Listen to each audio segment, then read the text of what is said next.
Bienvenue à tous dans ce tour de l'actualité africaine sur TV Africa. Au Niger, la suspension de la chaîne Canal 3 vient d'être levée. Cette décision a été prise ce 20 janvier 2025 par le ministre de la Communication, des Postes et de l'Économie numérique, Mohamed Raliou.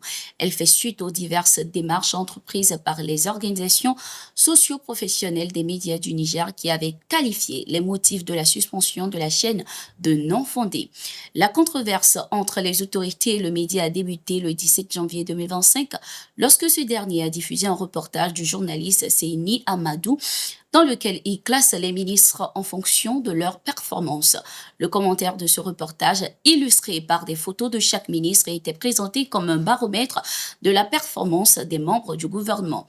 Dans cet élément, Ali Maman Lamine Zeine, Premier ministre du pays, occupait la première place, tandis que plusieurs de ses ministres étaient qualifiés de ventre mou de l'équipe. Le reportage mettait en avant que le ministre de l'Intérieur, le général Mohamed Touba, aurait dû être en tête du classement, sauf que son ministère est infesté par des commerçants et jeunes vendeurs d'illusions. Ce reportage n'a pas été bien accueilli par les autorités de transition. Le lendemain de sa diffusion, le journaliste, qui est également le rédacteur en chef, a été placé en garde à vue et sa carte de presse a été retirée. Le média a également été suspendu pour une durée de 3 mois.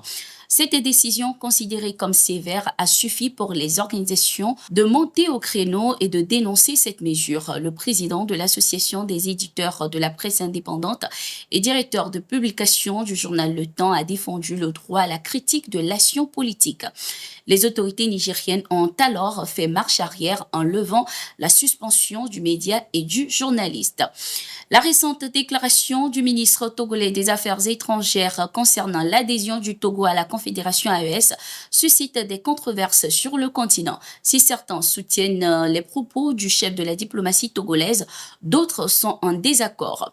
Guy Marius Sagna, député sénégalais et président de la commission Conté Oudi de la CEDEAO, a qualifié ces déclarations de chantage. Il estime que le régime de Faure Gnassingbé cherche à détourner l'attention de ses pairs de la CEDEAO sur l'état de la démocratie au Togo et à éviter les critiques. Si la CEDEAO parle de l'état de la démocratie au Togo, des mandats illimités, des prisonniers politiques, des violences d'État contre les citoyens, moins fort, Gnassingbé, je rejoins l'AES. La CEDEAO va-t-elle continuer à se taire sur la situation grave des droits humains au Togo? La CEDEAO est interpellée, l'AES aussi est interpellée. Une autre Afrique de l'Ouest est possible, une autre Afrique de l'Ouest est nécessaire, une autre Afrique de l'Ouest qui transforme radicalement ses rapports avec le reste du monde, mais aussi une Afrique de l'Ouest qui transforme radicalement les relations entre les élus et les peuples souverains, a-t-il souligné. Rappelons que lors de son passage à Lomé il y a quelques mois, le député sénégalais a été agressé par des inconnus dans le cadre d'une réunion qu'il tenait avec l'opposition togolaise. Sa nouvelle sortie fait suite à l'entretien accordé aux confrères de Voice Africa par le ministre des Affaires étrangères du Togo, le professeur Robert Doucet, qui a laissé entendre que son pays n'exclut pas la possibilité d'une adhésion à l'AES. En Guinée-Conakry, l'ancien Premier ministre Dr Ibrahima Kassory Fofana risque 5 ans de prison. C'est ce qu'a requis le procureur qui a également exigé le paiement d'une amende de 5 milliards de francs guinéens. Le procureur a par ailleurs demandé à la Cour de valider la saisie des biens de l'ex-premier ministre. Les avocats de l'État guinéen constituent en partie civile dans cette procédure ont demandé de leur côté la confiscation des biens immobiliers, des comptes bancaires de l'ancien Premier ministre ainsi que le paiement d'une amende de 20 milliards de francs guinéens. Le verdict a été mis en délibéré pour le 13 février 2025. L'ex-premier ministre est poursuivi pour malversation de montant de 15 milliards de francs CFA pour des fonds destinés, selon les informations, à la gestion anti-Covid et à des programmes économiques et sociaux. Il est incarcéré depuis 2022. Les autorités militaires du pays, depuis leur arrivée, ont fait de la lutte contre la corruption leur priorité. Ainsi, plusieurs ministres du régime de l'ex-président Alpha Condé sont actuellement en détention pour des affaires de corruption. En décembre dernier, l'ancien ministre de la Défense Mohamed Diané a été condamné à 5 ans de prison ferme et au paiement d'une amende de 500 milliards de francs guinéens à l'État guinéen. Dans le cadre de la Journée nationale de la souveraineté retrouvée au Mali, célébrée chaque 14 janvier, Moussa Ag Attayar, ministre des Maliens de l'extérieur et de l'intégration africaine, a rencontré le président de transition du Niger, le général Abdourahmane Tiani. Les échanges ont porté sur les liens historiques entre les deux pays et leur détermination à préserver leur souveraineté.